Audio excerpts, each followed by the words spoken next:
నమస్తే, welcome to ISR 9 news. ఈరోజు మీకు ఒక గొప్ప వ్యక్తిని పరిచయం చేయబోతున్నాను మన ఐఎస్ఆర్ 9 న్యూస్ ద్వారా. తెలంగాణ రాష్ట్రానికి చెందిన ఒక గొప్ప మనసున్న వ్యక్తి, అదేవిధంగా తెలంగాణ రాష్ట్రంలోని మిర్యాలగూడ అనే నియోజకవర్గంలో ఉన్న ఒక వైద్యుడు, ఒక సామాజికవేత్త. ఈ సామాజికవేత్త కంటే ముందుగా ఒక వైద్యుడిగా ఈ మిర్యాలగూడ చుట్టుపక్కల ఉన్న ప్రాంతంలో ఉన్న ప్రతి ఒక్క పల్లెలో కూడా పలానా డాక్టర్ గారు అంటే తెలియని వ్యక్తి లేరండి. మరి అంత గొప్ప పేరున్న వ్యక్తి, అంత గొప్ప మనసున్న వ్యక్తి మరి వైద్యంలో కూడా చాలా తక్కువ మోతాదులో అమౌంట్ తీసుకొని వైద్యం అందిస్తున్నారు. పేదవాడంటే అసలు రూపాయి కూడా తీసుకునే వ్యక్తి. మరి అలాంటి గొప్ప మనసున్న వ్యక్తి, అలాంటి వైద్యుడిని మీకు నేను పరిచయం చేయబోతున్నాను మన ఐఎస్ఆర్ 9 న్యూస్ ద్వారా.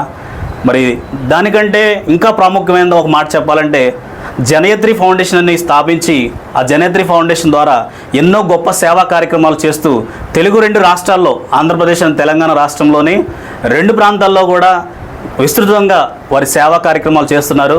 ఆ వ్యక్తిని మీ అందరికీ నేను పరిచయం చేయబోతున్నాను.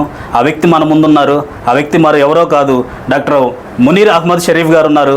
సార్ నమస్తే. సార్ నమస్కారం అండి. సార్ బాగున్నారా సార్? బాగున్నా సార్. సార్ ఎలా ఉంది సార్ ఈ వైద్య వృత్తి నుంచి ఈ జనయత్రి ఫౌండేషన్ స్థాపించి మరి ప్రజల్లోని సామాజిక సేవలు ఏ విధంగా మీరు నిర్వర్తిస్తున్నారు? ముందుగా ఐఎస్ఆర్ 9 న్యూస్ వారికి ప్రత్యేకంగా కృతజ్ఞతలు చేస్తున్నానండి.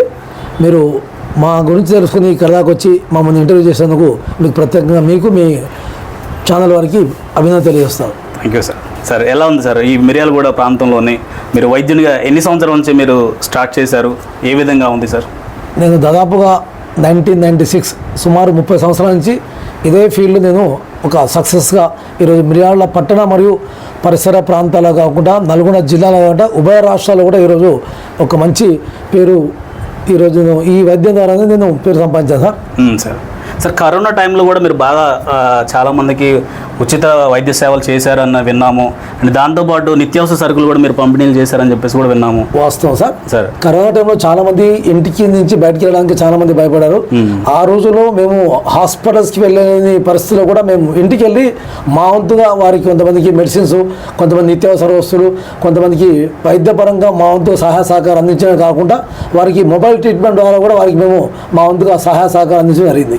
మేము ప్రత్యేకంగా సూచనలు, ఎందుకంటే మీరు బయటికి వెళ్ళి మీరు ఇబ్బంది పడి వేరే ఇబ్బంది కంటే హౌస్లో ఉండే మీరు క్షేమంగా ఒక 1 వీక్ 10 days దాకా మీరు అందులో ఉన్నట్టయితే మీరు తినే ఆహారం మంచి పౌష్టికాహారం తీసుకున్నట్టయితే మీకు ఆ కరోనా నుంచి మీరు బయటపడి ఆరోగ్యంగా ఉండే అవకాశం ఉంది. కాబట్టి ఆ రకంగా వారికి మేము సలహాలు సూచించినాం.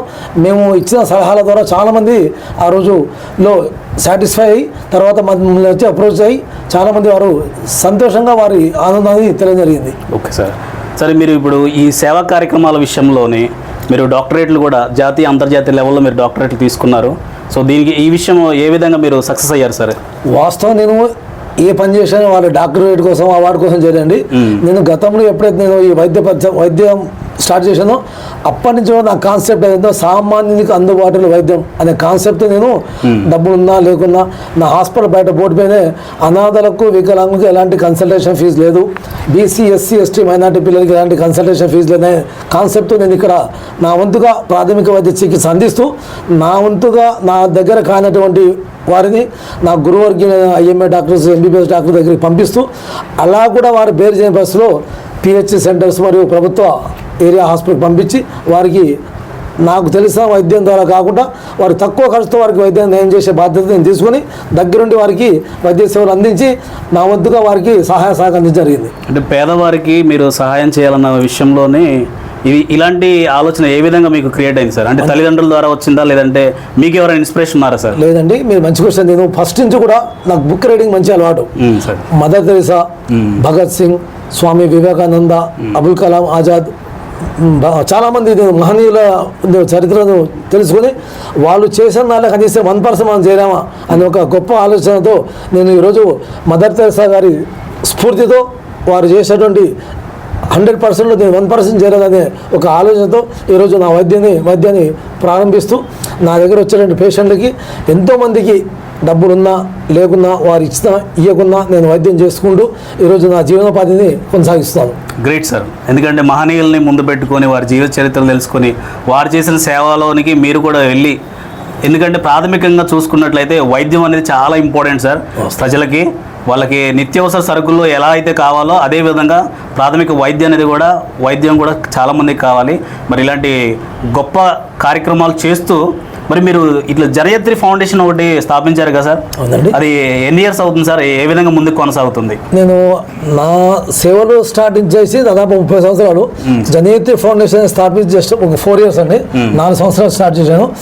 నేను ఎప్పుడైతే ఈ స్టార్ట్ చేసానో నేను చేసే కార్యక్రమం నచ్చి మెచ్చి నాకు కొంతమంది యువత వారు నాకై నేను చేసే కార్యక్రమాలు మొగ్గు చూపి నాతో పాటు వారిని కూడా జర్నీ చేస్తూ ఈరోజు తెలంగాణలో మరియు పక్క రాష్ట్రం ఆంధ్రప్రదేశ్లో కూడా నాతో పాటు వారు జర్నీ చేస్తున్నారు. ఈరోజు జనయత్రి ఫౌండేషన్కి ఒక మంచి గుర్తింపు కూడా రావడం జరిగింది. సరే, మీరు వైద్య సేవలు చేస్తూ ఈ జనయత్రి ఫౌండేషన్ ద్వారా సామాజిక కార్యక్రమాలకి మీకు టైం ఉంటుందా సార్ మరి చేయడానికి? వాస్తవంగా టైం ఉన్నా లేకున్నా నేను 24 అవర్స్లో నా పని నేను చేసుకుంటే ఏదైనా కార్యక్రమం అంటే దాన్ని ఆ టైంని కూడా నా టైం మోల్డ్ చేసుకుని 24 అవర్స్లో ఈ టైంలో ఈ టైంలో ఇది చేసుకుంటూ మార్నింగ్ 7 o'clock నుంచి నైట్ 11 o'clock నా షెడ్యూల్ బిజీ ఉంటుంది. అయినా కూడా నేను మహనీయుల వర్ధంతులు జయంతులు అలాంటి కార్యక్రమాలు చేసుకుంటూనే బయట కూడా ప్రతి నెల 1st తారీఖు రోజు తర్వాత కొన్ని ఏరియాలలో సమ్ ఏరియాలలో ఉచిత వైద్య శిబిరాలు, ఉచిత బ్లడ్ డొనేట్ ప్రోగ్రామ్స్ మరియు బ్లడ్ అవేర్నెస్ ప్రోగ్రాంలు మరియు గ్రూప్ చెకప్లు చేసుకుంటూ ఈరోజు పట్టణ మరియు పరిసర ప్రాంతాల్లో కూడా ఈరోజు ఒక మంచి అవేర్నెస్ని తీసుకొస్తూ యూత్ని ఒక మంచి ప్లాట్ఫామ్ తయారు చేసి నా జనయత్రి ఫౌండేషన్ ద్వారా వారిని కూడా తీసుకొని ముందుకెళ్తానండి. Okay sir. సార్, సమాజంలో మరి ఉన్నవారికి ఏ విధంగా మీరు ఏం చెప్పగలుగుతారు సార్? వాస్తవంగా సమాజం చెప్పేది ఒకటే, ఈరోజు చాలామంది సమాజంలో కోటీశ్వరులు ఉన్నారు, కానీ వారు చెప్పాలంటే కనీసం పిల్లికి బిచ్చం పెట్టేవారు. అంటే ఈ రోజుకు 50,000 సంపాదించడం, 5,000 సంపాదించడం, 500 సంపాదించడం, 5 రూపీస్ సంపాదించడం ఉంది కదా. అయితే దినసరి కూలీలే ఒక 500 రూపీస్ సంపాదించడం ఈరోజు ఈ రోడ్డు మీద ఎవరైనా నిస్సహాయులు నిర్భాగ్యులు కలిసినట్టు వాళ్ళకి ఒక బ్రెడ్ ప్యాకెట్ లేకుంటే ఒక బ్రెడ్ లేకుంటే బనానాసో లేకుంటే వాటర్ బాటిల్ వారి వంతుగా సహాయ అందిస్తారు. కానీ ఈరోజు కోటీశ్వరులు ఏంటంటే ఎంతసేపు ఉన్నదాంతో ఇంకా ఇంకా ఇంకా కూడబెట్టే పరిస్థితుల్లో వారు ఉన్నారండి. వారు కూడా మేము చేసే కార్యక్రమాలు చూసి వారు కూడా ఇన్స్పైర్ అయ్యి కొద్ది గొప్ప సేవా కార్యక్రమాలు మొగ్గు చూపాలనేది మా కాన్సెప్ట్ తోటి మేము ముందుకు తీసుకుంటాం. సార్ మెయిన్ ఆబ్జెక్ట్ ఏంటి సార్? జనయత్రి ఫౌండేషన్ ఈ ఫౌండేషన్ ద్వారా ఏం చేయాలనుకున్నారు? ఫైనల్గా మీ అంతిమ గోల్ ఏంటి సార్? వాస్తవంగా మీరు మంచిగా వచ్చారండి. ప్రభుత్వాలు ఈరోజు ఉచితం అని చెప్పి చాలామంది సోమరిపోతు చేస్తారు. ప్రభుత్వం ఏది ఉచితం అవసరం లేదు. ఒక వైద్యం అందించినట్టయితే ఈరోజు ఎక్కడ కూడా ఎలాంటి సమస్యలు రావు.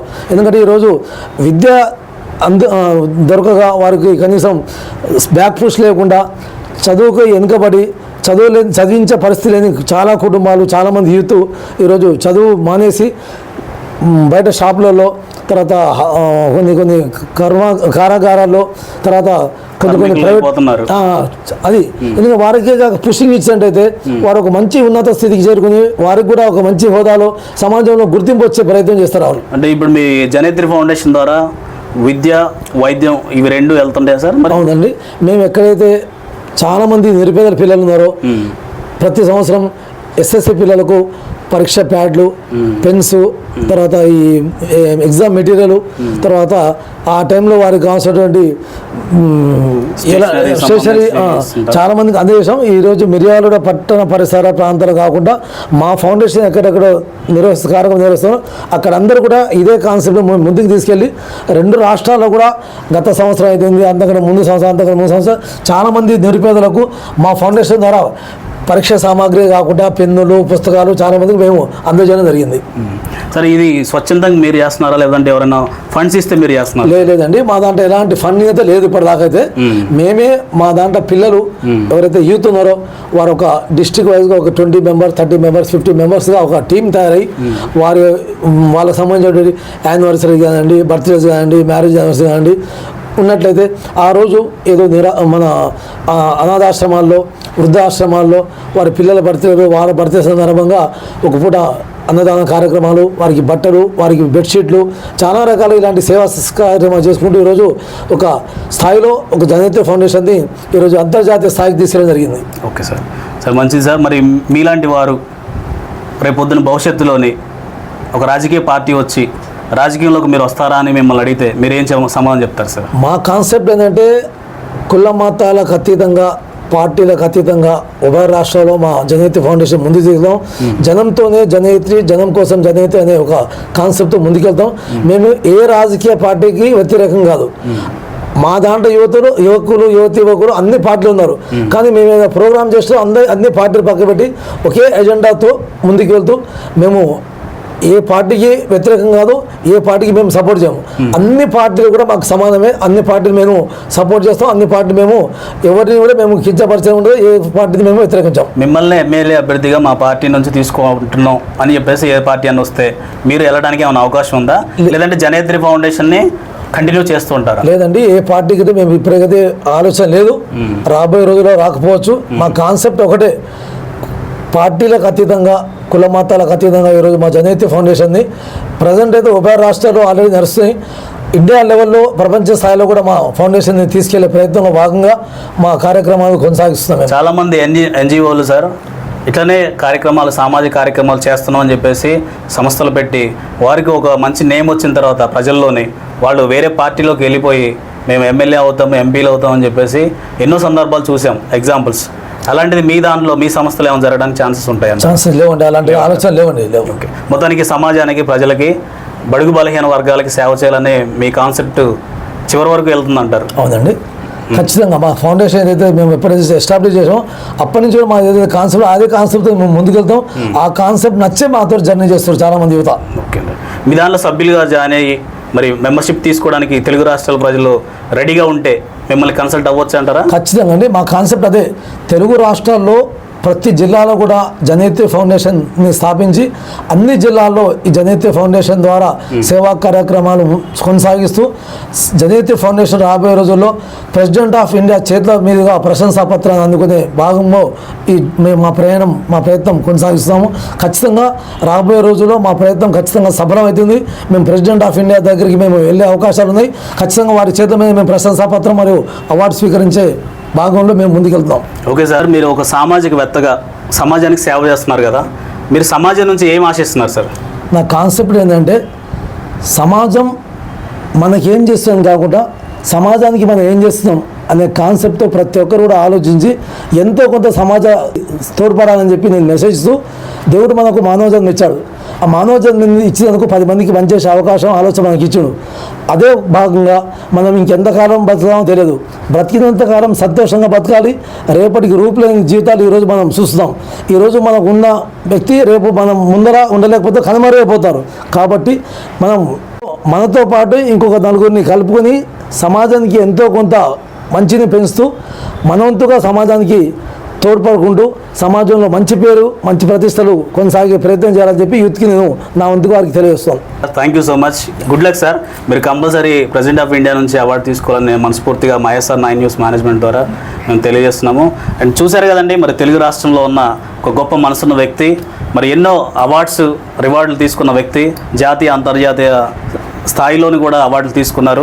మరి తన వైద్యాన్ని కంటిన్యూ చేస్తూ సమాజానికి సేవ చేయాలనే ఒక మంచి ఆలోచన.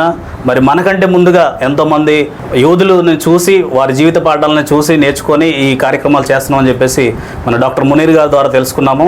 మరి సమాజానికి కూడా ఒక మంచి మెసేజ్ ఇచ్చారు. ప్రతి ఒక్కరు కూడా సమాజానికి సేవ చేయాలనే దృక్పథం కలిగి ఉండాలని. మరి ఇంట్రెస్ట్ ఉన్న వాళ్ళు ఎవరైనా సమాజానికి సేవ చేస్తానంటే మరి జనయిత్రి ఫౌండేషన్ సభ్యుల్ని కలిసి మరి దానిలో సభ్యత్వం తీసుకొని ప్రజలకి ఒక మంచి చేసే కార్యక్రమంలో మీరు కూడా పాలుబాక్సులు కావాలని మనస్ఫూర్తిగా కోరుకుంటూ మీ ISR 9 న్యూస్ మేనేజ్మెంట్ శ్రీనివాస్ ఎనుకురుతి. Thank you.